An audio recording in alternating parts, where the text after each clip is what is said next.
A ver. Buenas tardes, doctor. El mouse no... Ah, ya. Ok.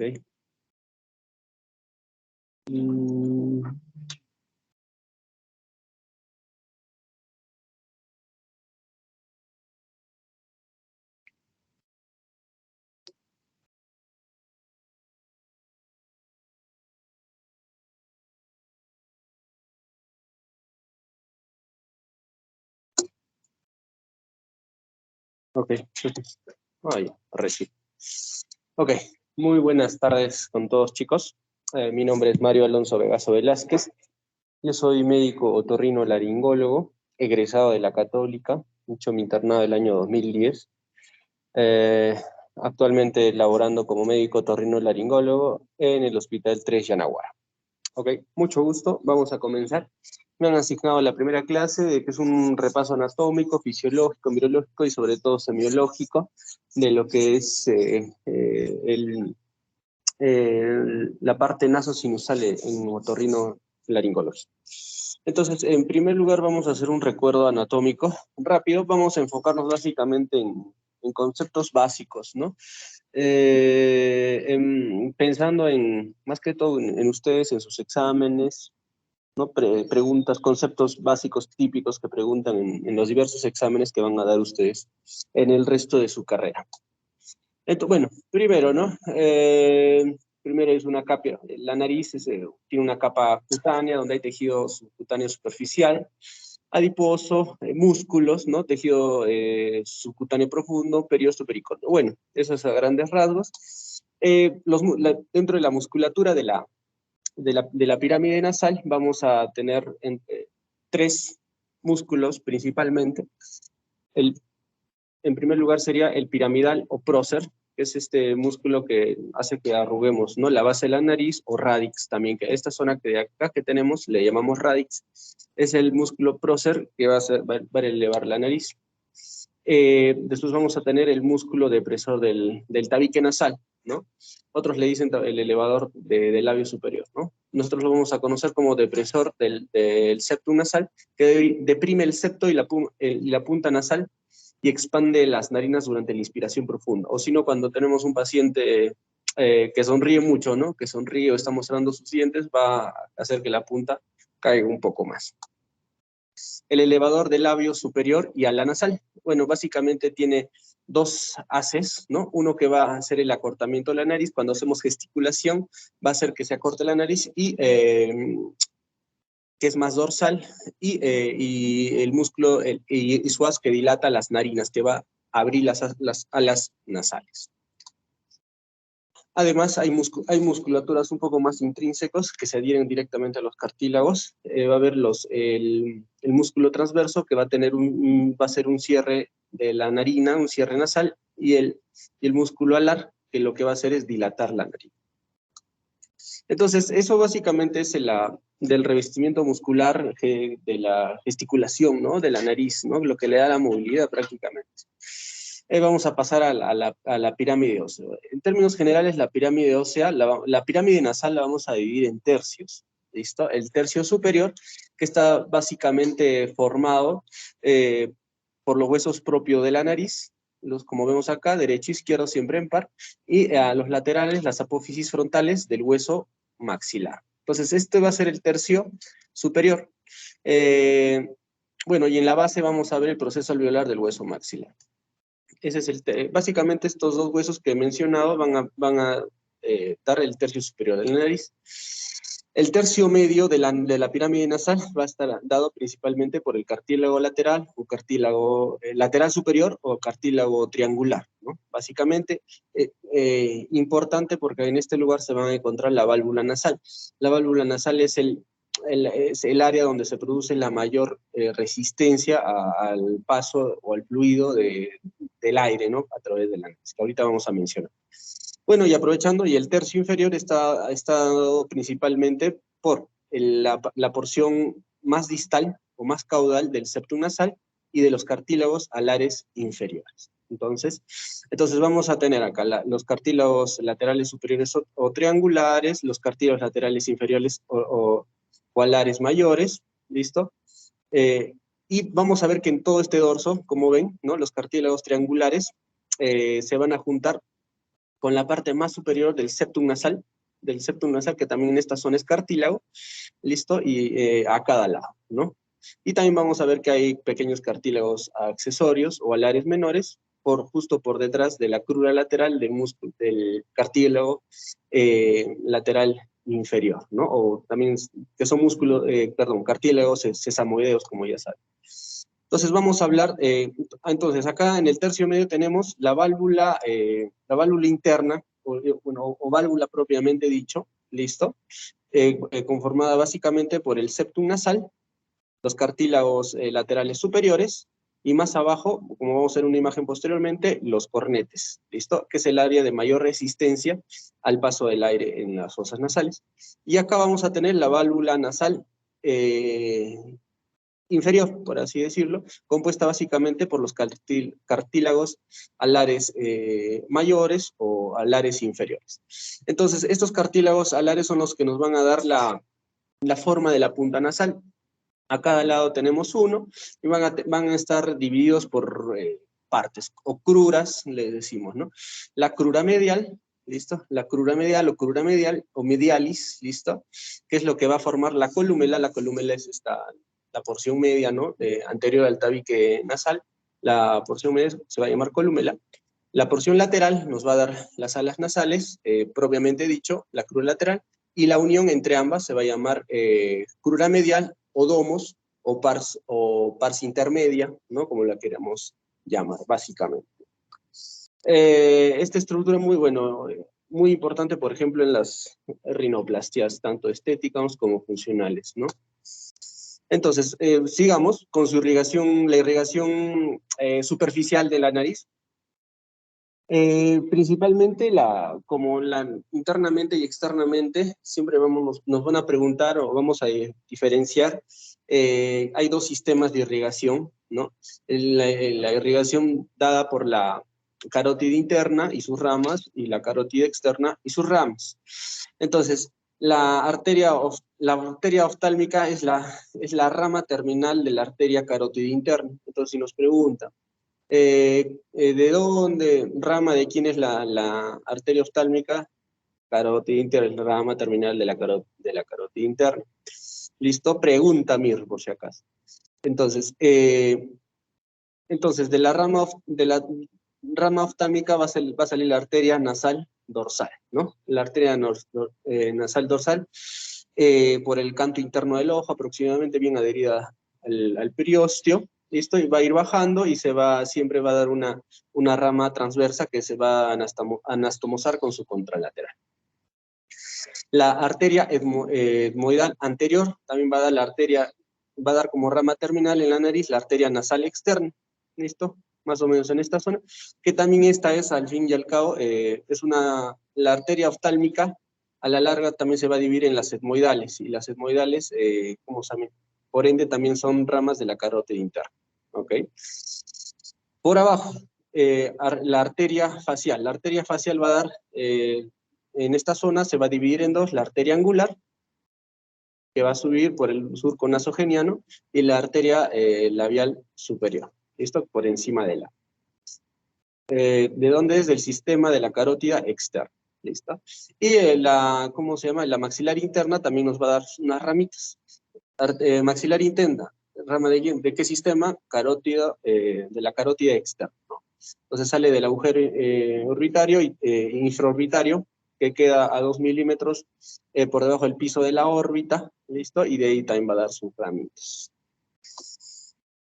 El drenaje venoso superficial, muy importante, básicamente va a ser en dos, ¿no? Podemos decir que el tercio superior, bueno, la mitad superior de la pirámide nasal, el drenaje superficial, estamos hablando, va a drenar hacia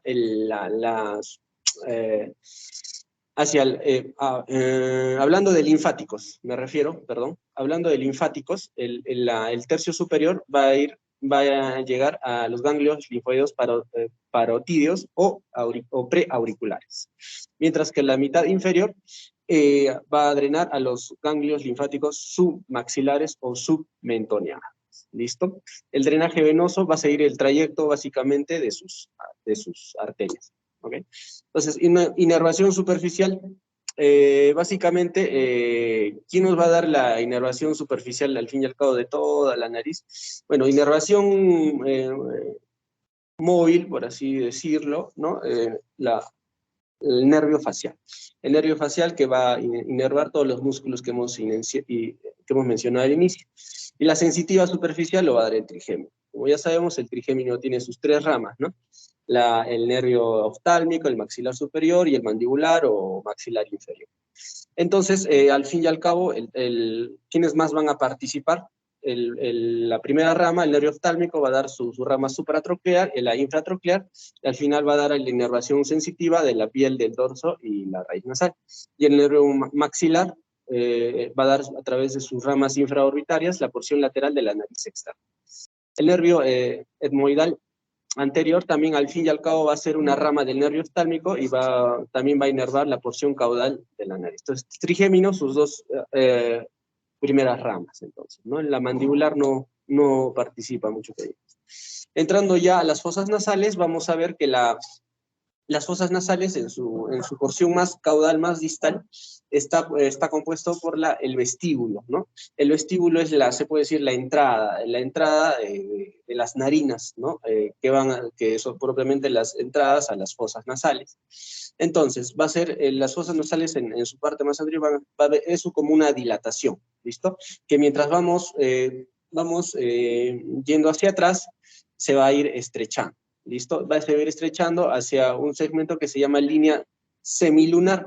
En esta línea semilunar, que uno se introduce el dedo meñique por la nariz, siempre la vamos a palpar. Y hay un epitelio ahí de transición. Acordémonos, en el vestíbulo es piel, ¿no? Epitelio estratificado, plano, cornificado, y por ende también hay folículos pilosos. Entonces, y sigamos más atrás, llegamos a la línea semilunar, un epitelio de transición, que va a ser la continuación de lo que va a ser en el fondo el epitelio pseudoestratificado, cilíndrico, ciliado, que es el epitelio respiratorio nasal, ¿no? Entonces, si tenemos acá folículos pilosos, va a haber pelitos, ¿no? En este caso, ¿cómo se llaman en la nariz? Vibrisas, ¿no? Por ende, va a haber glándulas sudoríparas y glándulas sebáceas. Si hay folículo piloso, que es si hay una infección acá, que va a predominar Staphylococcus aureus, ¿no? Foliculitis de vestíbulo principalmente SG. Ok. Entonces, y si nos vamos, el limen nasi, o la línea semilunar, nos va a dar, separa el vestíbulo del resto de la cavidad nasal y es va a dar una transición de epitelios, ¿no? Hacia una ciliado, columnar o cilíndrico pseudoestratificado. ¿Listo? Pseudoestratificado. Entonces, nos vamos más al fondo y ya entramos a las fosas nasales propiamente dichas. Por adelante vamos a tener la columela. La columela, como ya hemos mencionado, compuesto principalmente por en la parte más anterior, por las cruras mediales de los cartílagos alares inferiores. Nos vamos más atrás y hay una separación entre las cruras y el tabique nasal propiamente dicho. Es una porción membranosa, es la porción membranosa del septum nasal. ¿Ok? Que sola es piel por ambos lados, y tejido celular subcutáneo, nada más, no hay estructuras, no hay cartílago, nada de eso. Vamos a más posterior y entramos al tabique propiamente dicho. El tabique tiene principalmente dos porciones, la porción cartilaginosa y la porción ósea. Entonces, pregunta de Mir, por ejemplo, ¿no? ¿Quién de los siguientes compone el septum nasal? Todas estas estructuras, ¿no? Este cartílago se llama cartílago cuadrangular. Hacia atrás y hacia arriba tenemos la lámina perpendicular del etmoides. Hacia atrás y abajo tenemos el vómer. Y en el piso del septum nasal tenemos dos crestas. La cresta del hueso maxilar, que es donde se adhiere la única porción de cartílago que tenemos en el tabique, ¿listo? Y más atrás la cresta del hueso palatino. Todas estas estructuras componen el septum nasal, pregunta casi fija, ¿no? Entonces, vemos más o menos también con esta imagen los límites de las fosas nasales y su relación. Por el techo, fosa cerebral anterior, ¿listo? Fosa cerebral anterior. Por el piso, el paladar paladar duro, paladar duro. Hacia atrás y hacia arriba tenemos el rostrum del seno esfenoidal. ¿Ok? Bueno, y hacia adelante es caudal, ¿no? A grandes rasgos. Entonces, hablando ya entrando un poco a semiología, al momento bueno, eso ya es más parte de la práctica clínica, ¿no? De la especialidad, para describir las estructuras en la nariz, se las ha dividido en estas áreas, llamadas áreas de Kotle. Es decir, el momento de evaluar una nariz, nosotros vamos a mencionar desviación septal derecha, moderada, leve o severa, en área 2, por ejemplo, ¿no? Entonces, el área 2 es el área valvular. ¿Dónde habíamos dicho que estaba el área valvular? Justo más aproximadamente por debajo de donde están los cartílagos laterales superiores, ¿no?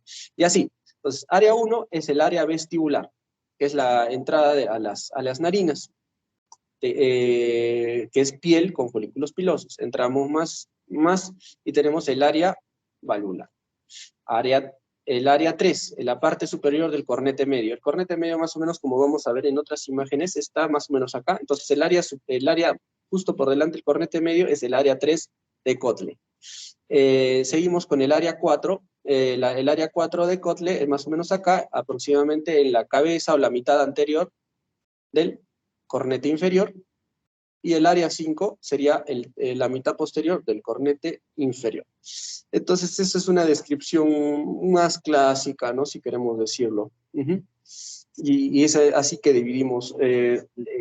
Nosotros, al momento de hacer la inspección, lo detallamos. Es decir, tumoración en área 1 de Kotle, fosa nasal derecha, adherente nasal, y así podemos hacer, ¿ok?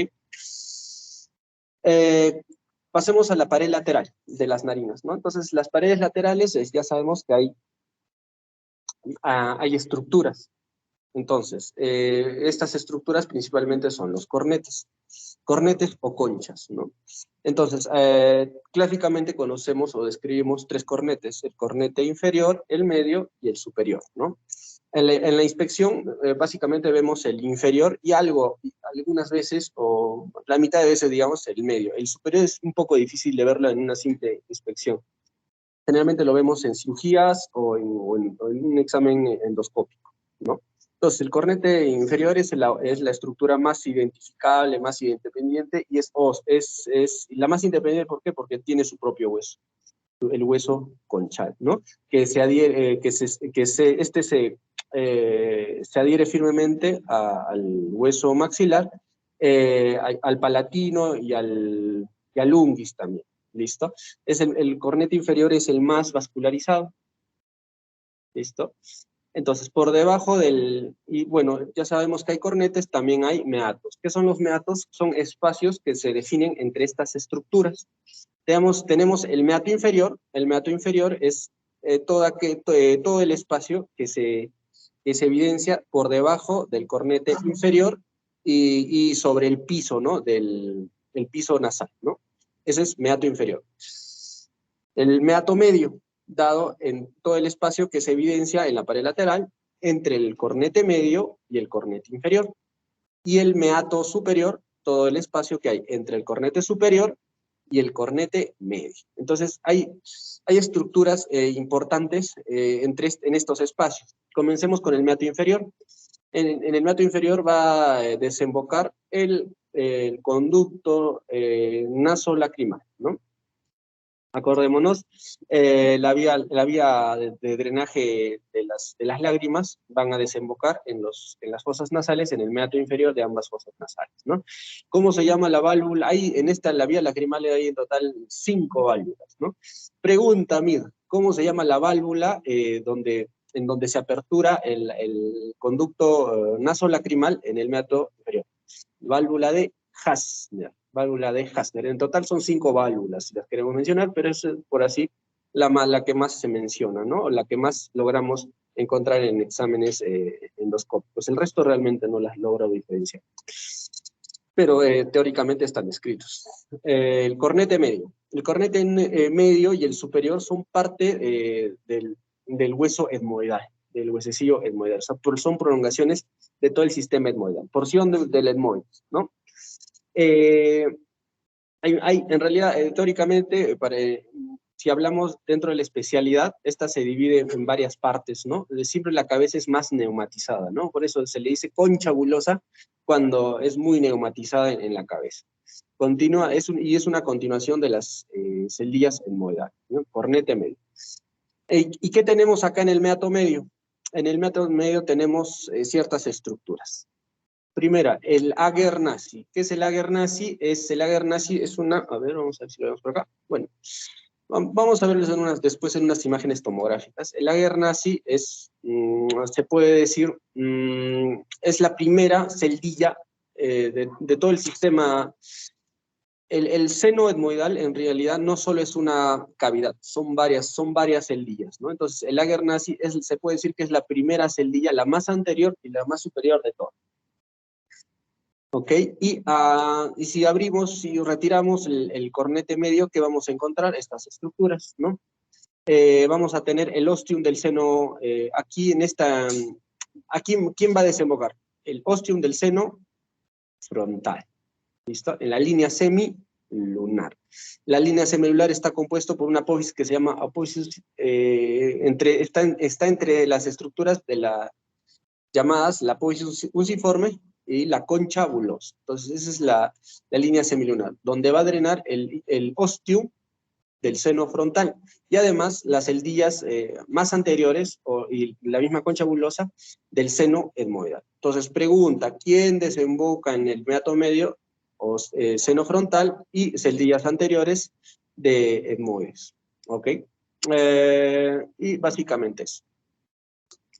Cornete superior. El cornete superior también es una porción del etmoides.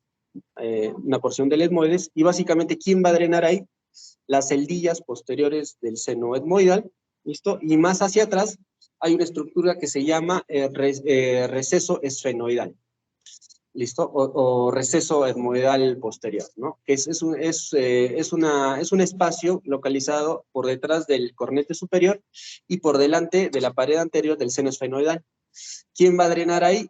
El ostium del seno esfenoidal. Entonces, pregunta, ¿quién drena en el meato superior?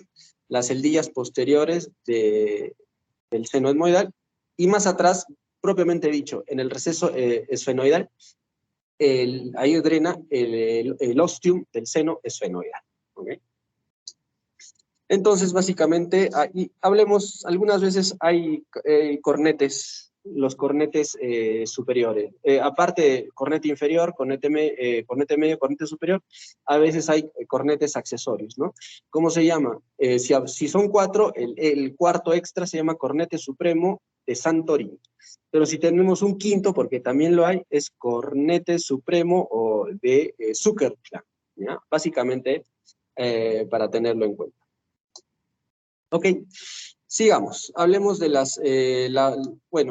acordémonos siempre básicamente hablar de la válvula nasal. La válvula nasal principal o la lámina nasal interna o válvula nasal propiamente dicha es el área de mayor estrechez de la vía respiratoria superior y es la que da la mayor resistencia.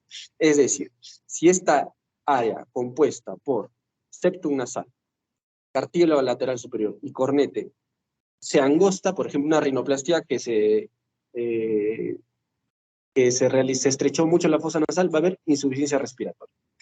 O un problema de desviación septal alto en esta zona, va a haber mucha dificultad respiratoria. Entonces, eso vale la pena mencionar. ¿Ok?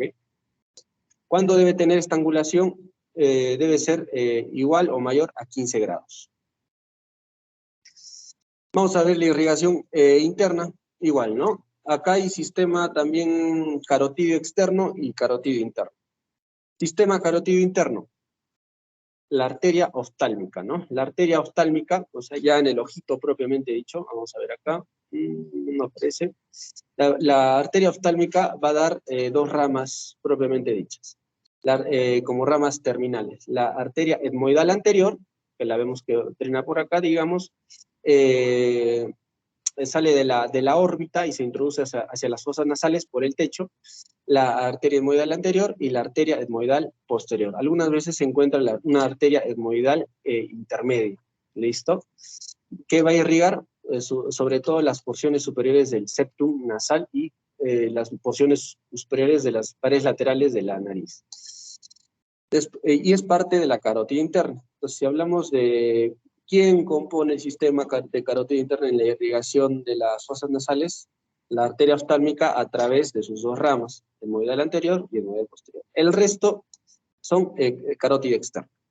La carótida externa va a dar una rama terminal que se llama la arteria, la arteria maxilar interna, ¿listo? Y esta arteria maxilar interna también va a dar sus ramas al final. Va a dar la arteria llamada la esfenopalatina. ¿Cuál es la arteria llamada del rinólogo? ¿Por qué del rinólogo? Porque es la que más aporte sanguíneo da en la irrigación del tabique nasal, la esfenopalatina, rama de la maxilar interna, rama de la carótida externa. ¿Okay?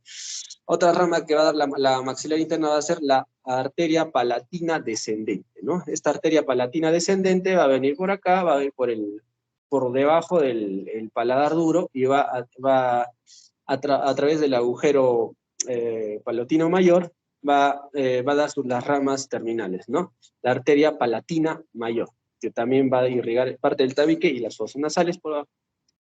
Y también va a haber una inervación que viene de afuera, que entra por las fosas nasales. La arteria facial va a dar la arteria del labial superior o arteria del subtabique, ¿no? Entonces, como ven, es un conglomerado de varias arterias. Entonces, pregunta, ¿dónde se encuentra el área más vascularizada del septum nasal? En el área 2 de Kotle. ¿Y qué hay en el área 2 de Kotle? El área de Kieselbach. ¿Qué es el área de Kieselbach? Es un conglomerado arterial. ¿Quiénes la componen? La arteria labial superior, que es rama de la facial. La arteria esfenopalatina, que va a dar sus ramas, que viene desde atrás, principalmente su rama septal posterior. ¿Listo? Y la arteria etmoidal anterior, ¿listo? Y la arteria palatina mayor. Entonces, área de Kieselbach, formada por todas estas zonas. ¿De dónde proviene los mayores, la localización más frecuente de epistaxis? Área 2, área de Kieselbach. ¿Okay? Ahora, no está en las diapositivas, pero clásicamente nosotros ya conocemos y vamos entrando a los temas que hay dos tipos de epistaxis, ¿no? O sangrados nasales. La epistaxis anterior y la epistaxis posterior. ¿De dónde proviene la epistaxis anterior? Área de Kieselbach. Y por todas las arterias que la componen. ¿De dónde proviene la epistaxis posterior? Plexo de Woodruff. El plexo de Woodruff, ¿por quién está compuesto? Por la arteria faríngea ascendente y ramas de la esfenopalatina. Eso, por ejemplo, fue una pregunta para ingresar a trabajar en segundo. ¿No? Por eso me acuerdo bastante de esa. Plexo de Woodruff, responsable de la epistaxis posterior. ¿Cuál es más frecuente de las dos epistaxis? Obviamente la epistaxis anterior. Bueno, y la irrigación venosa básicamente van a seguir sus trayectos, pero siempre es de resaltar que la arteria, bueno, las venas esfenopalatinas van a seguir siempre el trayecto del esfenopalatina en el plexo pterigoideo, al plexo pterigoideo, pero las venas etmoidales van a ir a la vena oftálmica superior, y al final, ¿dónde va todo este drenaje? Al seno cavernoso, ¿no? Un seno venoso intracraneal. ¿Por qué le llaman a la nariz el triángulo de la muerte? Porque en caso haya una infección, el drenaje venoso, si está infectado, puede llegar hasta el seno cavernoso y producir petrocitis o infecciones en el seno, abscesos cerebrales o intracraneal. ¿Ok? Listo. Bueno, y el drenaje linfático, ¿no? La parte anterior de la nariz va a ir a los linfáticos de la piel, ganglios cervicales profundos, y los plexos faringios, ¿no? Los ganglios retrofaringios. Entonces, vamos a ver el área olfatorio. Clásicamente, ustedes ya conocen, hay dos tipos de pituitaria. ¿Qué se le dice pituitaria? A la mucosa endonasal de las fosas nasales. La pituitaria roja, que es básicamente la que hemos descrito, que está muy vascularizada, y la pituitaria amarilla o zona olfatoria. Esta principalmente está en las partes más superiores del tabique nasal, ¿listo? Y en las paredes laterales. Entonces, en esta zona van a ir donde vamos a encontrar el epitelio olfatorio, las células ciliares olfatorias que atraviesan la lámina cribosa del hueso etmoidal para encontrarse en el bulbo olfatorio, y de ahí se va a formar el nervio olfatorio o primer par craneal, ¿ok? Básicamente. Senos paranasales. Bueno, los senos paranasales son cavidades neumatizadas dentro del hueso, de los huesos faciales. Y bueno, clásicamente vamos a conocer vamos a ir avanzando poco a poco. Tenemos los senos maxilares, que están ubicados en el hueso maxilar. Los senos, el seno etmoidal, o en realidad son varias celdillas libres, etmoidales. El etmoide se va a dividir en etmoides anterior y etmoides posterior. ¿Qué los divide en etmoides anterior y etmoides posterior? La inserción del cornete medio, lo que se llama la lámina basal. ¿Ya? Hay una lámina acá donde se inserta el cornete medio que nos va a decir, más sobre todo lo vamos a ver en las tomografías, ¿no? Anterior, etmoides anterior, y posterior a esa lámina basal, etmoides posterior. Más arriba tenemos los senos frontales, ¿listo? Visto de lateral vamos a ver el seno esfenoidal en el rostrum del esfenoide, del hueso esfenoide. Eso vamos a ir viendo poco a poco. ¿Cómo se llama la comunicación de los senos paranasales con las fosas nasales? Ostium, ¿no? Ostium de los senos maxilar, que como ya hemos mencionado, ya hemos visto en dónde van a drenar, ¿ok? Esa es una pregunta fija, ¿no? Fija, o sea, siempre preguntan eso. Entonces, simplemente esta imagen tomográfica para ver, es un corte coronal. Listo, vamos a ver que hay un proceso de sinusitis, engrosamiento de la mucosa del seno maxilar, del seno maxilar izquierdo, y donde va a drenar a través de su ostium. ¿Listo? Este se llama apófisis unciforme. ¿Listo? Al final va a drenar entre el cornete medio y el cornete inferior. ¿Cómo se llama eso? Meato medio. ¿Listo? Y acá tenemos una apófisis unciforme. Si se dan cuenta que hay una celdilla neumatizada, de repente es la que está obstruyendo el drenaje adecuado de la mucosidad del seno maxilar. Ok. Y acá vemos las celdillas etmoidales. En este corte no podemos definir si es anterior o posterior, pero nos sirve para describirlas. ¿Listo? Es un poco más posterior porque no llegamos a ver el seno frontal, que vamos a ver. Ok, simplemente para algo básico de lo que es embriología nasosinusal. Pregunta, ¿cuándo comienza el desarrollo de en sí de la nariz y el sistema nasosinusal? Cuarta semana. ¿Cómo se llama la primera estructura? Las placodas nasales. Cuarta semana de edad gestacional, placodas nasales. A la quinta semana ya se van a dar los procesos nasolaterales y nasolabiales. Nasolaterales y nasolabiales, ¿listo? Que van a ser los primordios, por así decir, del contorno de las fosas de las narinas, por así decir. ¿Listo? Que se van a formar, ¿no? Procesos nasolateral, van a dar el ala de la nariz, por así decirlo, y los procesos nasolaterales mediales. ¿Listo? Entonces, a la quinta semana, a la sexta semana, estas prominencias se van a unir al medio, dando ya una especie de lo que va a dar los procesos nasomediales, van a dar la columela, y los laterales van a ser lo que va a ser las alas de las narinas, ¿no? Y la membrana oronasal, que es que en un inicio, ¿no? Ya se va formando poco a poco los primordios de lo que van a ser las fosas nasales. En un inicio está totalmente separado, ¿no? Lo que va a ser la nasofaringe, ¿listo? Del ostoma, ¿no? Del ostoma que va a ser la cavidad oral. Entonces, a la sexta semana, ¿qué es lo que pasa? Va a haber la membrana oronasal se rompe. Lo que dividía ambas se rompe a la sexta semana y ya va a haber una diferenciación de ambas cavidades. Eso básicamente en lo que es nariz, y de los senos paranasales, lo que más nos pueden estar preguntando, ¿no?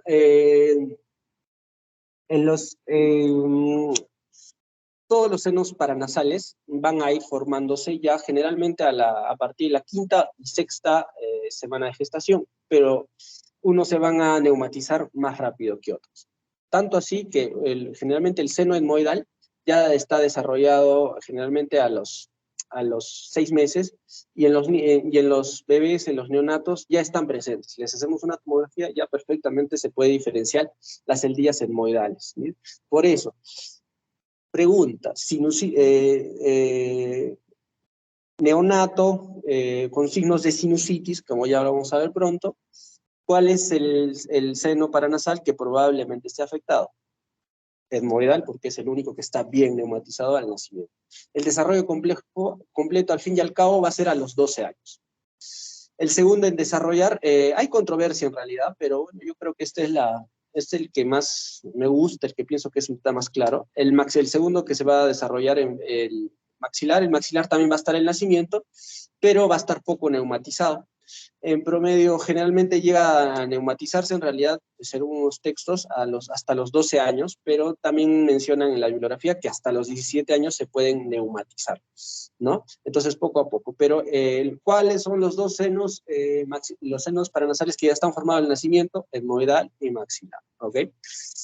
Después viene el seno frontal, el seno frontal que ya se va desarrollando, pero generalmente no lo logramos, hay primordios, pero no por ejemplo, una placa de rayos X, una tomografía en un neonato, no vamos a encontrar seno etmoidal. Generalmente a los 7 años empieza nuevamente su neumatización, y generalmente que termina entre los 15 y 20 años. Y el seno esfenoidal, que también va a estar ausente al nacimiento, pero aproximadamente a los 4 años se va a empezar a neumatizar, y se ha visto que se puede neumatizar hasta los 30 años de vida. ¿Ok?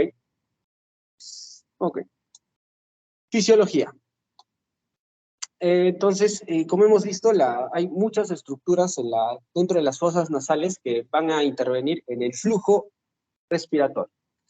Entonces, al inicio, ustedes ya han hecho, ¿no? Seguramente en biofísica, si no me equivoco, los flujos, ¿no? Son dos tipos, ¿no? El flujo laminar y el flujo turbulento. Entonces, a la entrada de las fosas nasales se va a dar un flujo laminar, que llega a la válvula nasal, como vemos, área 2 de Kotle,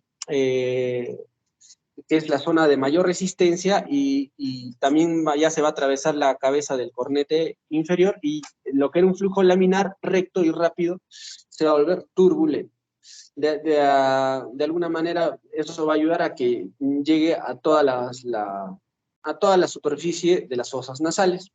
En el gráfico vemos en más oscurito donde es más rápido pasa el flujo nasal, ¿no? De tal manera que se dice, ¿no? El flujo nasal en la inspiración es a predominio del neato medio, ¿listo? Porque por ahí no hay, como que pasa de frente y todavía se persiste un poco de flujo laminar, pero al chocar a los cornetes se va a volver turbulento. Pero después va a llegar a la coana, ¿no? ¿Qué es la coana? Es la estructura de transición, se puede decir, entre la fosa nasal y la nasofaringe. Una vez que choca la coana, nuevamente se hace turbulento. De esa manera se acerca a chocar en todas las estructuras, que el aire inspirado se pegue bastante a la mucosa de toda la fosa nasal. ¿Ok? Y entonces, gracias a esta respiración, a estos flujos, las fosas nasales van a poder cumplir sus funciones. ¿Cuáles son? Humectación, filtración, regulación térmica y protección. Entonces, si hablamos de la filtración y protección, ¿no? Entonces, en primer lugar están las vibrisas. Las vibrisas, acordémonos que son los pelitos, ¿no? Que están ¿en dónde? En el vestíbulo nasal, ¿listo? Y ahí, pues, se puede, bueno, y más atrás, para la filtración, partículas más pequeñas, acordémonos que el epitelio respiratorio en el sistema respiratorio del árbol superior, se puede decir así, es epitelio cilíndrico, ciliado, pseudoestratificado. Mira, acá tenemos los pelitos, ¿no? Los cilios. Entonces, eso también va a ayudar a que generalmente atrapemos virus de hasta 2 a 3 micras, ¿no? Generalmente los virus que son menos de 1 micra entran y salen sin ser filtrados, o sea, de frente entran hasta los alvéolos pulmonares, ¿no? Entonces, en cada área de la fosa nasal vamos a tener diferentes estructuras que nos van a ayudar a que la mucosa nasal cumpla sus funciones, ¿no?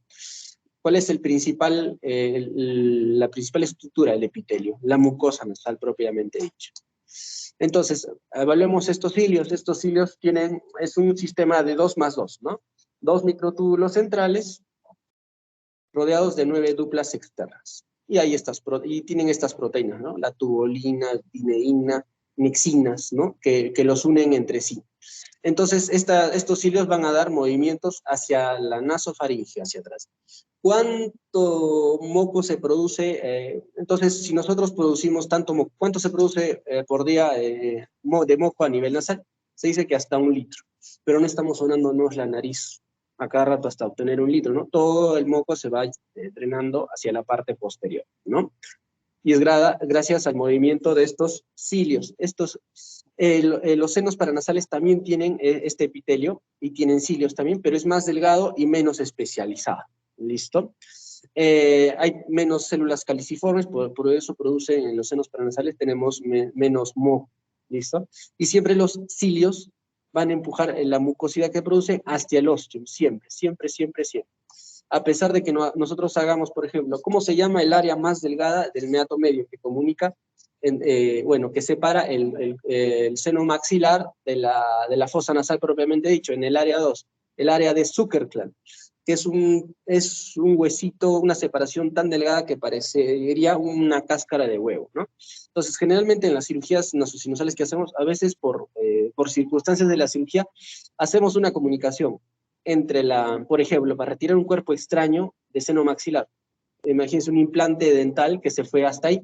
Entonces, a veces no se puede sacar por el mismo ostium, ni ya no preferimos hacer el abordaje que se hacía antiguamente, el Cadwell loop anterior. Entonces, hacemos una comunicación, separamos esta pared en el área de Zuckerklan y deja abierto. Pero a pesar de que hay un huecazo grandazo, el moco nunca va a ir para ahí. Siempre va a seguir el trayecto del ostium, del seno maxilar en este caso. Lo mismo pasa en los frontales, como pueden ver ustedes, en los etmoidales y en los esfenoidales. Entonces, estos vellitos, en cada célula puede haber de entre 50 a 100 cilios, hace movimientos 2 a 12 por minuto, ¿no? Se dice que en un minuto una partícula recorre 35 a 50 milímetros por minuto, ¿listo? Acordemos que el moco que se produce acá es en la mayoría agua, ¿listo? La mayoría agua. Listo. Hablemos del ciclo nasal. Ustedes se habrán dado cuenta, ¿no? Que cuando hay momentos sobre todo cuando estamos resfriados nos damos cuenta, ¿no? Se nos congestiona la nariz y hay momentos en que tenemos una fosa nasal más obstruida en comparación con la otra. Y eso cambia. Horas más tarde, si antes se me tapaba la fosa nasal derecha, ahora siento tapada la fosa nasal izquierda. Eso se debe al ciclo nasal. El ciclo nasal, como en todo, en fisiología, en la nariz también hay 2 sistemas que lo están controlando, el sistema parasimpático y el sistema simpático.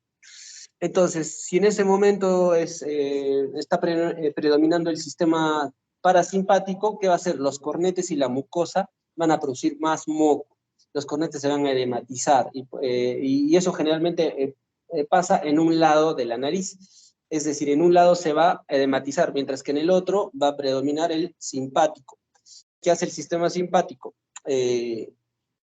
Los achica, ¿no? Los achica los cornetes, la mucosa produce menos moco. Entonces vamos a tener horas en las que una fosa nasal está más permeable que la otra. Estos ciclos iban intercambiándose, ¿no? Pueden durar 50 minutos, 4 horas. ¿Dónde es más activo? En la adolescencia, en la juventud. Porque cuando ya somos mayores, prácticamente la nariz se seca, ¿no? Se atrofia, ¿no? Entonces ya el ciclo nasal no es tan notorio. ¿Listo? Y como habíamos dicho, ¿no? El sistema parasimpático. ¿Y cómo llega, cómo se pregunta de anatomía, y cómo llega el control simpático y parasimpático hasta endonasalmente? ¿A través de qué nervio? Nervio vidiano. Nervio vidiano. ¿Listo?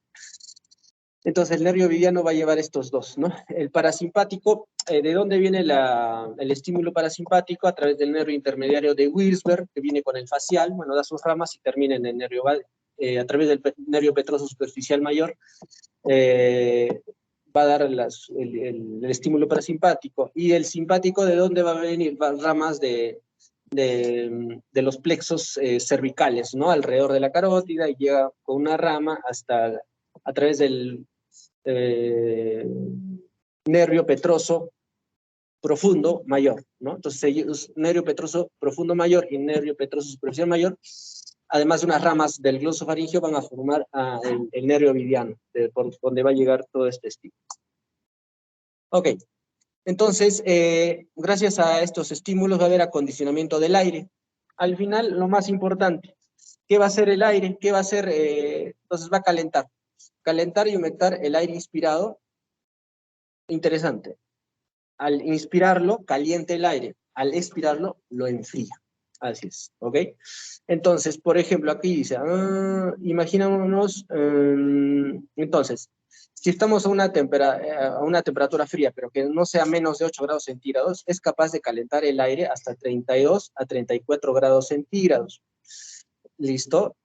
Siempre y cuando no baje la temperatura a los 8 grados centígrados. En términos generales, cuando inspiramos, si le medimos la temperatura ya en la nasofaringe, ¿listo? La temperatura está entre 35 y 36 grados centígrados. Y cuando expiramos, entre 31 y 32 grados centígrados. Entonces va a calentar.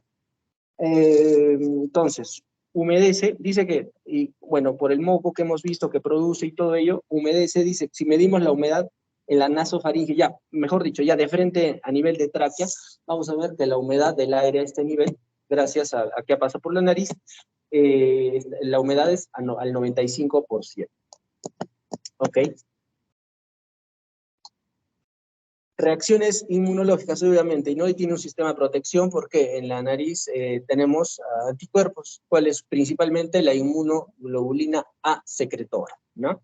Que nos va a ayudar en la destrucción de los microorganismos y en la fagocitosis. Y también tenemos inmunoglobulina E, que nos va a ayudar, bueno, va a participar en la anafilaxia. ¿Y cuál es la principal forma de protegernos? Reacción antígeno-anticuerpo, ¿ok? Listo, eso es un recuerdo de más o menos de básicas que hemos volado, ¿no? Ahora, vamos a semiología propiamente dicho. Un momentito, por favor. ¿Alguna pregunta?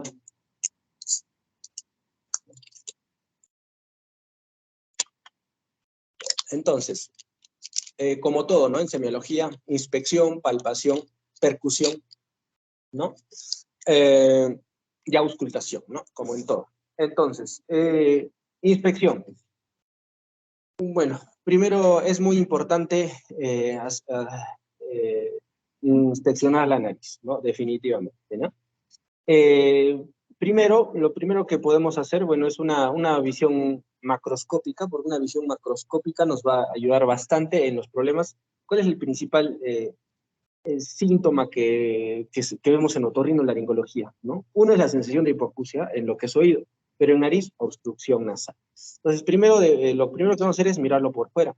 ¿Por qué? Por fuera nos puede dar algunos detalles, ¿no? Puede haber una laterorrinia. La laterorrinia de nariz torcida la dividimos por tercios también, como hemos mencionado. Laterorrinia del tercio superior, sobre todo cuando hay un fractura de huesos propios nasales que lateralizó la nariz hacia un lado. Por eso la dividimos la nariz en tercios. La laterorrinia de tercio medio, ¿quién está ahí a nivel de válvula? El cartílago lateral superior, de repente es una laterorrinia predominio de una deformación, malformación. Tercio medio, por ejemplo, acá tenemos, ¿no? Esto se llama ave invertida. Es una deformación de tercio medio, y si lo vemos, después de una rinoplastía, ¿qué ha pasado? Había un colapso de válvulas nasales. Entonces, muy probablemente la obstrucción nasal sea porque ha habido un colapso a este nivel, ¿no? Entonces, ¿qué necesita la paciente? Reconstrucción de tercio medio. Y el tercio inferior, ¿no? Tercio inferior, vamos a ver, por ejemplo, al paciente se le va a pedir que inspire, ¿no? Con fuerza, por ejemplo, ¿no? Y puede haber colapso o no de las narinas, ¿no? Eso que nos va a ver, puede haber un mal funcionamiento valvular de la válvula nasal inferior, ¿no? O de los alares.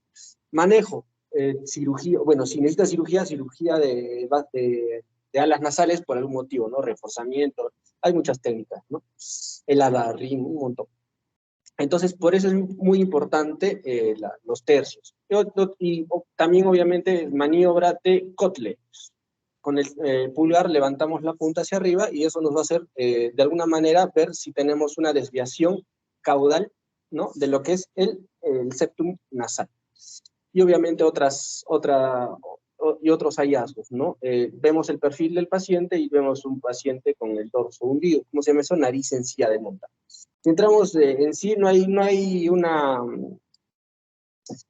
no existe un consenso acerca de cómo definir de los tipos de narices, ¿no? Hay nariz griega, cuando esta zona de acá, cuando el radix es muy alto, digamos, viene la frente, ¿no? Viene la frente y la continuación. No hay un consenso, es decir, unos le dicen nariz aguileña, pero básicamente se pide describir lo que se encuentra, ¿no? Ok, básicamente, si queremos hacer una buena inspección y descripción de la nariz, lo tenemos que hacer en base a su zona, ¿no? Radix, por ejemplo, radix plano, radix hundido, ¿no? ¿Qué es el radix? Es la porción más caudal, más alta de la nariz, ¿listo? Y generalmente lo tenemos un poco por detrás del nivel de lo que sería el arco ciliar, ¿no? Generalmente es así, ¿no? El radix, o celium le dicen. El rhinium, ¿qué es el rhinium? Es la unión del hueso propio nasal con el cartílago lateral superior. El supratip es lo que se dibuja en la parte más caudal por encima, ¿no? El más caudal del septum nasal. El lóbulo del supratip algunas veces se forma acá como un levantamiento. Ese lóbulo del supratip está dado por la prominencia de los cartílagos laterales inferiores, ¿no? Y así, la punta nasal, o tip nada más, el infratip, y la columela, ¿no? Si hablamos de estética nasal, que buscamos siempre en una punta nasal, el doble break, pero no debe haber ni lóbulos de supratip ni lóbulo de infratip. ¿Listo? Eso, tiene que ser un doble break acá, break acá. ¿Listo? Y una columela un poco colgante a 2 milímetros del ala nasal. Bueno, eso de grandes rasgos. Entonces, una transiluminación sinusal, ¿no? Hay métodos también, esto ya pertenece más, ¿no?, al pasado, básicamente, ¿no?, donde antiguamente hacíamos un examen que se llama transiluminación sinusal, simplemente con el otoscopio alumbramos por debajo del reborde superior de la órbita, apuntando hacia el seno maxilar, y podíamos ver cómo se dibujaba adecuadamente el seno frontal. Digamos que hay una tumoración, un osteoma, sinusitis, inmediatamente acá se va a dibujar un nivel hidroaéreo, como si fuera una placa de rayos X, o el esbozo de un pólipo, una tumoración en esta zona, y si no se dibuja nada, quiere decir que está lleno de moco, probablemente una sinusitis. Ya no se usa mucho, pero vale. ¿Listo? Más que todo eso cuando lo usamos nosotros en cirugía. Cirugía de receso frontohemorroidal, o sea, para aperturar el drenaje del seno frontal por sinusitis recurrente, mucoceles o tumoraciones, ¿no? Pero lo hacemos a través intranasal con un endoscopio. Para que nos muestre el camino. O si no, podemos hacer lo mismo con el seno maxilar, pero lo vemos el seno maxilar a través de la cavidad oral. ¿Listo? Entonces, transiluminación sinusal. Entonces, básicamente en la inspección hay que describir todos los hallazgos. A la palpación, obviamente, cada patología tiene su tipo de palpación, ¿no? Si estoy pensando en una fractura de huesos propios nasales, lo que voy a palpar es el dorso nasal y lo voy a movilizar. Si a la palpación es irregular, hay crujido y se mueve, fractura de huesos propios nasales, ¿no?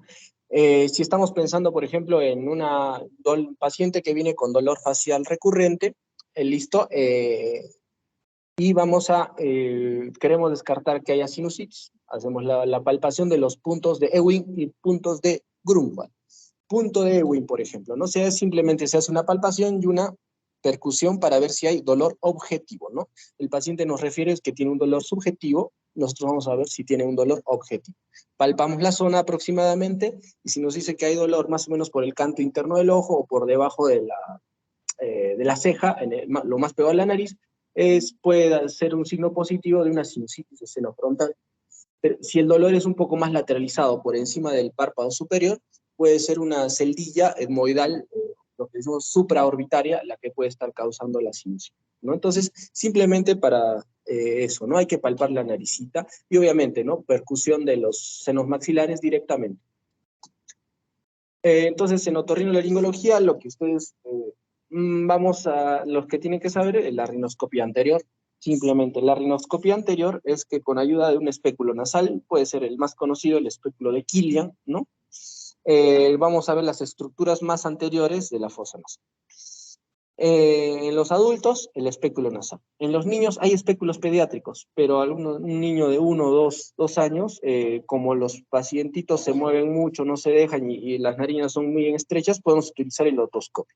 Yo prefiero el otoscopio en los niños, porque además el otoscopio te permite magnificar, ¿no? Como tiene como una lupa, nos permite ver mucho más allá de lo evidente. Entonces podemos hacer incluso la maniobra de Kotle. La maniobra de Kotle es colocamos el espéculo nasal para observar, ¿no?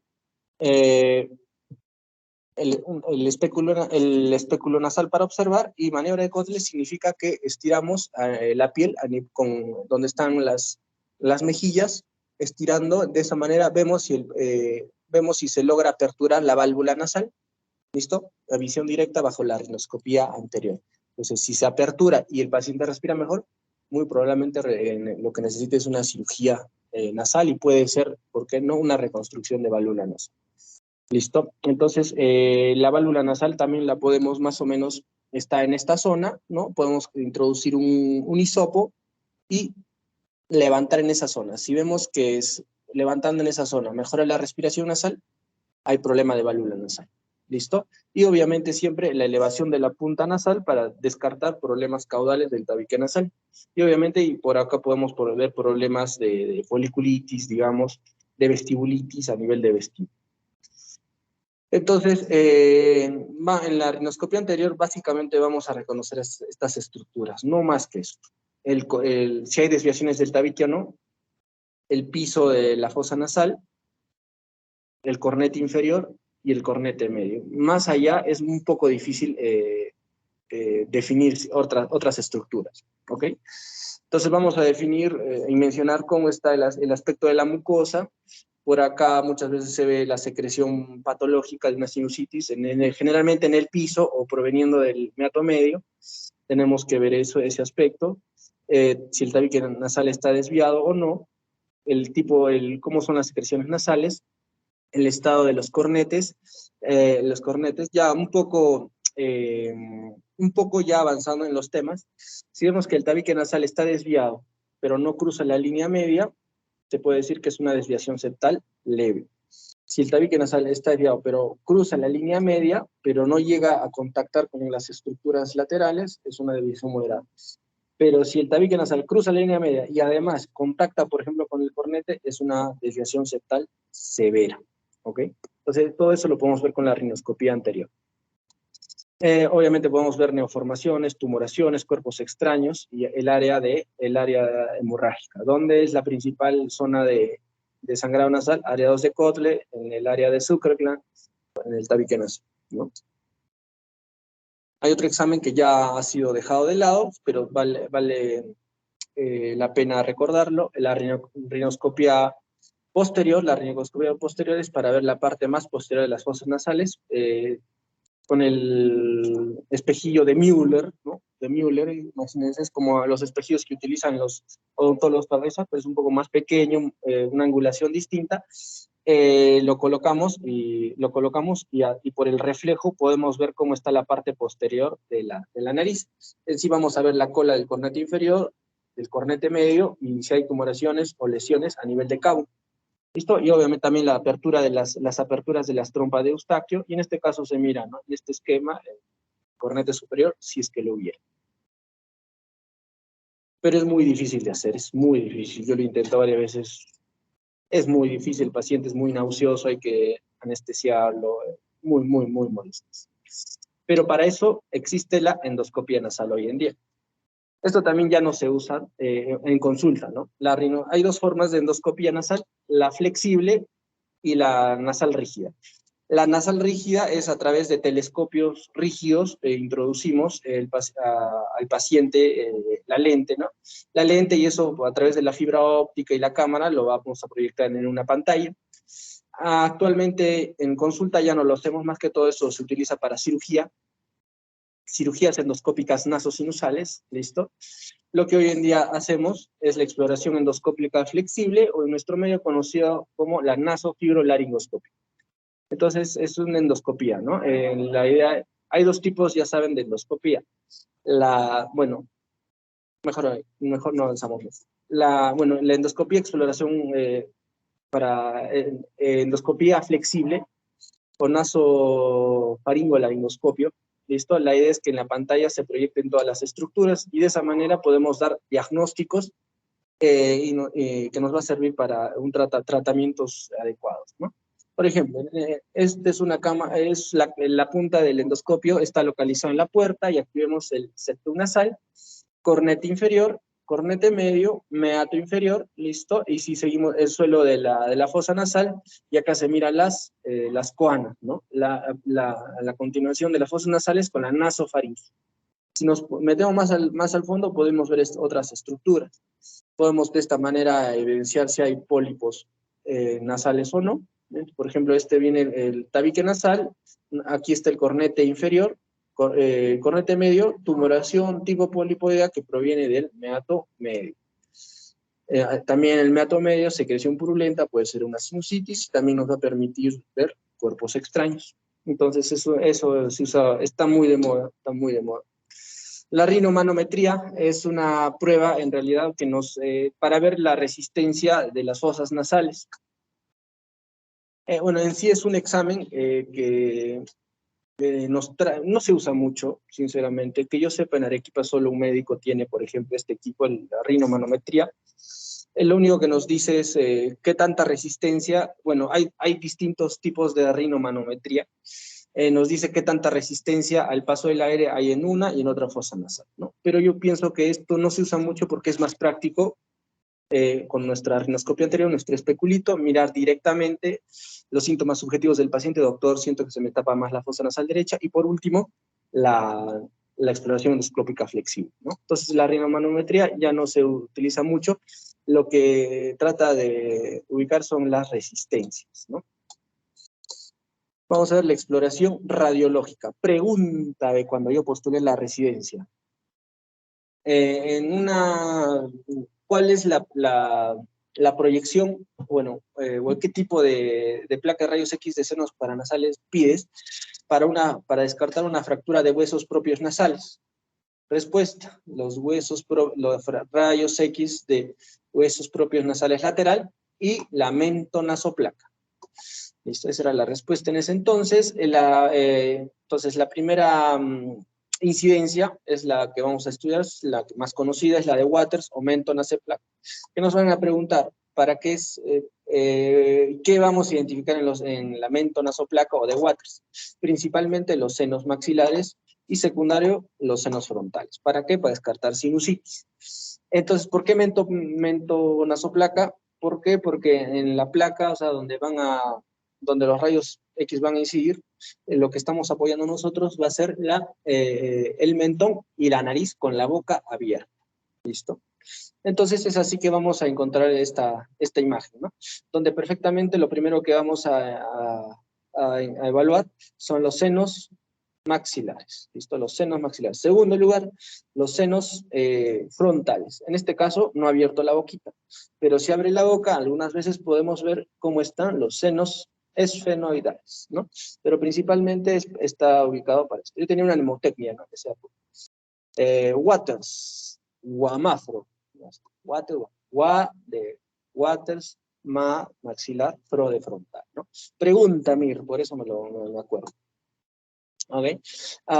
Y bueno, y obviamente podemos ver otras estructuras, ¿no?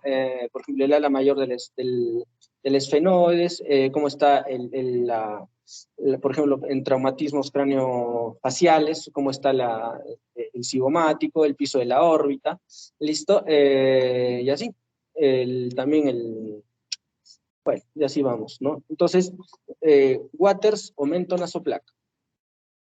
Por imagen, ¿no? Típica de una sinusitis de seno maxilar derecho con su nivel hidroaéreo, ¿no? Entonces eso nos ayuda a diagnosticar patología nasosinusal. Segundo, incidencia de Cadwell o frontonasoplaca. ¿Por qué frontonasoplaca? Porque lo que vamos a pegar a la placa donde incide el rayo es la frente y la nariz, frontonasoplaca o de Cadwell. ¿Qué vamos a ver con ello? Principalmente los senos etmoidales y en segundo lugar los senos frontales. Obviamente se puede ver un poco de todo, un poco de los senos maxilares, pero principalmente es para ello. En hemotecnia, yo me acuerdo, CAFET, se me acuerdo, sí. K de Cadwell, F de frontal, et de etmoidal, ¿no? Entonces, senos etmoidales y frontales. Entonces, vamos a ver como vemos acá, los senos maxilares ya no se dibujan tanto, pero sí se llega a ver un poco, ¿listo? Tenemos el tabique nasal, y lo que me olvidé en la anterior, la indemnicidad de los huesos propios nasales también se viene a de Waters. Entonces, para Waters es también para ver huesos propios nasal, ¿ok? Pero en la de Cadwell, ¿listo? Se ve distinto, ¿no? Entonces vemos acá los senos frontales y sobre todo los senos etmoidales. Vemos también la separación de la pared nasal, ¿no? La separación de la pared nasal con la órbita, ¿cómo se llama esta? La lámina papirácea, ¿no? La lámina papirácea, por ejemplo, de fracturas de base de órbita o de cráneo, ¿no? El piso, el peñasco del hueso temporal también acá se puede dibujar bastante bien. Podemos ver acá también un esbozo de lo que son los cornetes, si están aumentados o crecidos, ¿no? Y bueno, vemos otras cositas como el ala menor del esfenoides, la sutura cigomático frontal, ¿no? Básicamente, pero básicamente está hecha para estos dos senos paranasales.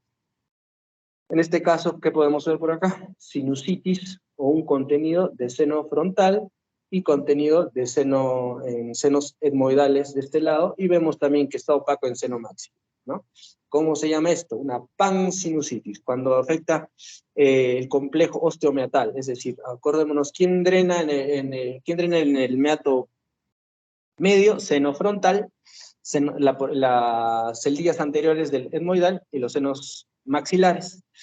Eso, ahí donde drena se llama complejo osteometal. O sea, acá puede haber una tumoración, un pólipo, algo que esté produciendo toda esta sinusitis, ¿no? Entonces, para eso nos ayuda. Y la lateral, clásicamente, la lateral básicamente nos va a servir para ver desde otra perspectiva, cómo están los senos frontales y los senos esfenoidales principalmente. Los senos esfenoidales y su relación con la hipófisis. La relación con la hipófisis. Y además todas estas, obviamente se puede ver el seno maxilar un poco más de las celdillas posteriores de los senos etmoidales, pero básicamente es para ver frontal y esfenoidal. Bueno, cuando somos niños, ¿para qué nos sirve también esta placa? Nosotros cuando es niños más la conocemos como placa de rayos X de Cabot, ¿no? Para ver la nasofaringe si hay hipertrofia adenoide. Hay otra prueba, hay otra que no está acá, que es la incidencia de Hirtz o axial. ¿Para qué sirve? Generalmente lo utilizan en neurocirugía para ver cómo está el estado, puede ser de la hipófisis, del seno esfenoidal y de la articulación atlantoaxoidea, o si no la articulación del axis con el atlas, ¿no? Entonces, principalmente utilizada por neurocirugía, ¿ok? Y también vemos ¿para qué nos sirven las tomografías?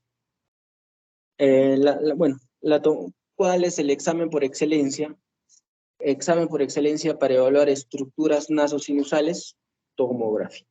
Cuando utilizamos resonancia magnética, cuando se cree que aparentemente hay afectación externa a los huesos nasosinusales, es decir, afectación blanda. Si se cree pues, una espesioneuroblastoma que está entrando por la nariz, pero creemos que proviene de fosa cerebral anterior, por ejemplo, ¿no? Una tumoración de Cabum que aparentemente está entrando de fosa cerebral posterior, y así, ¿no? O hay afectación blanda de tejido celular subcutáneo por algún motivo. Para eso sirve la resonancia magnética. Pero si queremos evaluar las estructuras propiamente de los senos paranasales in situ, tomografía. Entonces, por ejemplo, simplemente es para describirles lo bueno de la tomografía que nos ayuda a, por ejemplo, acá vemos el seno frontal, el receso del seno frontal, acá vemos lo que se llama la concha bulosa, que es la celdilla del seno, de los senos senoidales la más grande, el piso de la fosa cerebral anterior. ¿Esto cuál es el lugar más frecuente de la fístula de líquidos por lo referido rino craneal? Etmoides. ¿Listo? Etmoides, pero sobre todo etmoides posterior. ¿Ok? ¿Listo? Entonces, queremos ver una lesión de base de cráneo, la tomografía. Vemos acá además el seno esfenoidal, vemos cornete inferior, cornete medio, y así podemos evaluar todas las estructuras. Esa es la tomografía, ¿no? Podemos la base del cráneo, la crista Galli, activa el bulbo olfatorio, los cornetes medios, cornete medio, seno maxilar, cornetes inferiores, ¿listo? La lámina paperácea, endemicidad de las órbitas. O sea, todo podemos ver en las tomografías, ¿no? Y también podemos ver lesiones y su afectación. Si hay osteólisis, es decir, ruptura de hueso e invasión, que es probablemente cáncer, ¿no? ¿Cuál es el cáncer más frecuente en naso sinusal? El epidermoide. En otorrino, todo es epidermoide, casi todo, ¿no? Ya después, cuando lleguemos a ese tema, vamos a mencionar. Hay otros, ¿no? Pero casi la mayoría es epidermoide. Entonces, bueno, y la resonancia magnética. ¿Cuándo utilizamos la resonancia magnética? Cuando creemos que hay afectación de partes blandas, ¿no? Extra nasosinusales, principalmente eso. Por ejemplo, esto es una imagen de un estesioneuroblastoma. El estesioneuroblastoma, acordémonos, es una tumoración que proviene del bulbo olfatorio, que rompe la lámina cribosa y generalmente la primera manifestación que da es obstrucción nasal. El paciente llega a consulta porque está con la nariz tapada, entonces revisamos y al final hay una tumoración, incluso biopsiamos y viene un sangrado tan intenso, que al toque nos hace pensar de que es una estesioneuroblastoma. Tomamos tomografía, resonancia y ya tenemos ese hallazgo, ¿no? Simplemente, como hallazgo, ¿no? Hay dos, ¿cómo se llama? Dos estados, se puede decir, ¿no? El T1 y el T2, ¿no? Bueno, el T2 nos va a dibujar el hiperintenso, ¿no? Donde hay líquido. Entonces, como vemos acá, líquido cefalorraquídeo que se está dibujando, hay líquido por acá, este es un T2, y donde no dibuja el líquido, T1. Ya esto se le agrega, puede agregar o no contrastes, para acordarnos, ¿no? Bueno, y en sí hay síntomas básicos que tenemos que nosotros un poco tener en cuenta en la evaluación de un paciente. La evaluación nasal, ¿no? La obstrucción nasal es definitivamente el síntoma más frecuente en lo que es otorrinolaringología, yo pienso en términos generales, ¿no? Entonces tenemos que, ¿cómo se llama?, evaluarlo adecuadamente. Entonces, ¿cómo se define la obstrucción nasal? La dificultad respiratoria nasal, propiamente dicho. Es la sensación de hipoventilación pulmonar. El paciente refiere que, doctor, no puedo respirar. Y el paciente estando en reposo y respirando exclusivamente por la nariz. Eso se llama obstrucción nasal o dificultad respiratoria nasal. Siente que no ventila, pero el paciente está respirando solamente por la nariz. Entonces, hay que descartar problemas nasales. Y hay que hacerlo por grupos etarios. Paciente que no puede, recién nacido, está lactando, llora y está tranquilo, empieza a lactar o deja de llorar, se pone cianótico y empieza a desaturar. ¿En qué pensamos? Atresia de Coanas, ¿no? Atresia de Coanas. En los neonato con atresia de Coanas o obstrucción nasal, sea la que sea, hace un tiempo tuvimos un paciente con fractura de cartílagos nasales, neonato que se cayó, ¡pah!, ¿no? La nariz hundida, una emergencia, ¿no? No es como, acuérdense, los neonatos, su respiración, ¿cómo es? Nasal 100%, ¿no? Incluso cuando están lactando y tienen la capacidad de respirar por la nariz. Imagínense, están lactando y la nariz tapada. No pueden lactar, se asfixian, ¿no? ¿Y por qué pueden eso? Porque mientras ellos están lactando, perfectamente pueden separar la vía respiratoria de la vía digestiva, porque el paladar blando lo pueden pegar el epiglotis de los neonatos. En los adultos ya no podemos hacer eso, ¿ok? Entonces, el grupo etario es muy importante. Si es en un adulto, hay que descartar otras patologías, ¿no? Desviación septal, hipertrofia de córnea. Y obviamente, manifestaciones locales de las enfermedades, ¿no?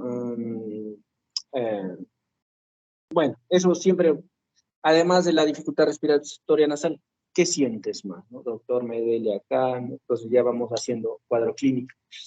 Y siempre tenemos que evaluar las secreciones. Vienen, doctor, tengo secreción nasal. Entonces hay que preguntar sus características, de qué color es, qué consistencia, ¿no? Si es una serosa o seromucosa, generalmente es por reactividad nasal.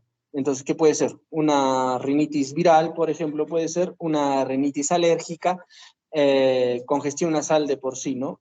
Todos los tipos de rinitis, ¿no? Esto ya vamos a hablar seguramente en la siguiente clase. La rinitis vasomotora, existe un montón de rinitis, ¿no? Al final esta rinitis, cuando es húmeda, la podemos dividir en rinitis húmedas y rinitis secas, ¿no? Rinitis húmedas, rinitis inespecífica producida por virus, la rinitis vasomotora producido porque está más predominando el sistema parasimpático, paciente que cambia de temperatura. De pronto, doctor, salía en mi casa y como hacía bastante frío, la nariz se me congestionó y empecé a tener secreción nasal, rinitis vasomotora. Doctor, estoy tomando anticonceptivos y la nariz se me está congestionando, rinitis vasomotora. Soy psicótico, estoy tomando reserpina, se me congestiona la nariz, mi moquito, rinitis vasomotora, ¿no? Y eso son rinoreas seromucosas. O lo que da la rinitis seca, es decir, no hay secreción nasal, pero hay pero hay costras, ¿no? ¿Qué puede ser? Ocena, mujer, joven, proveniente de Asia, digamos. Doctor, se me saca la nariz, no me sale nada de moco, revisamos la nariz, tiene costras, ocena, rinitis atrófica. Doctor, no produzco nada de moco, me han operado, me han hecho una rino y además me han operado mucho los cornetes. Revisamos la nariz, pura costra, no produce moco, rinitis seca. Entonces, todo eso tenemos que evaluarlo en la evaluación. Obviamente la rinorrea mucopurulenta, sanguinolenta, listo, que para descartar infecciones, y lo que les decía, ¿no? A secreción nasal, ¿no? O rinitis seca, listo. Entonces, eso ya lo vamos a ir viendo en los temas que vienen, ¿no? Y acordémonos que el estornudo, así como la tos, es un reflejo de protección, ¿no? Tiene la vía aferente, el trigémino en los nervios olfatorios, y como vía aferente el nervio vago, intercostales y frénico. O sea, básicamente tiene la misma función, evitar que un cuerpo extraño o que algo se introduzca en las vías respiratorias, ¿no? Y eliminarlo, ¿ok? Entonces, básicamente eso. Y acordémonos que la gran mayoría de patologías nasales, propiamente dicha, sobre todo las que causan obstrucción, vienen con dolor de cabeza. Hay un término que se le llama cefalalgia rinógena. La cefalea se dice que es una cefalea propiamente que se produce en el cráneo, ¿no? En la cabeza, ¿no? Ya sea superficial o intracraneal, ¿no? Pero viene propiamente del cráneo. Y se dice que es cefalalgia cuando el dolor se siente en la cabeza, pero proviene de otro lado. Por ejemplo, un dolor difuso en región fronto-orbitaria, y como en otorrino generalmente, de verdad que es muy, muy frecuente, doctor, me duele aquí, ¿listo? Donde les he dicho, ¿no? El punto de Ewing, ¿no? Entre frontal, entre ambas cejas, ¿no? Entre ambas órbitas, y le duele bastante ahí. Entonces, eso se llama cefalalgia rinógena.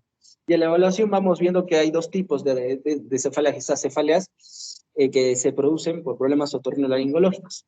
Los problemas mecánicos y los funcionales. Los mecánicos es que implica contacto de estructuras nasales. Un tabique nasal tan desviado que choca el tabique a los cornetes. Una cefalalgia mecánica. Paciente que tiene pólipos nasales, y los pólipos nasales obviamente están adheridos bien a la mucosa y está obstruyendo, siente dolor acá. Una cefalalgia mecánica. Un cuerpo extraño. Pacientes que vienen ahí con los niños, ¿no? Hay niños que no se quejan que se metieron nada a la nariz, me duele acá. revisamos la nariz y resulta que hay un juguetito entre corneta y tabique que está contactando y produce dolor acá, cefalalgia rinógena. Bueno, y las cefalalgias funcionales son aquellas que hay por aumento de la presión intranasal o estimulación trigeminal. Por ejemplo, paciente con rinitis alérgica, que es un proceso inflamatorio producto de un alérgeno, hay inflamación de la mucosa intranasal, que y obviamente no hace contacto la mucosa, pero impide la ventilación adecuada con los senos, de los senos paranasales, cefalalgia rinógena, ¿no? O paciente que de pronto sintió, hay pacientes, ¿no? Doctor, mucho se vio en la pandemia, doctor, apenas empezó a desinfectar con lejía, me duele acá, estímulo trigeminal, ¿listo? Cefalalgia rinógena tipo funcional, ¿listo?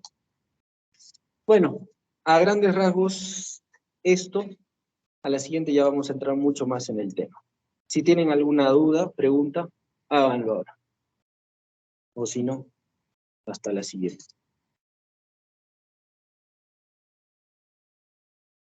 Listo, muchas gracias, chicos.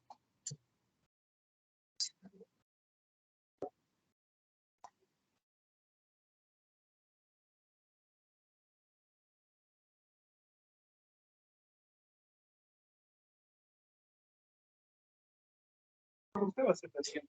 Sí, sí.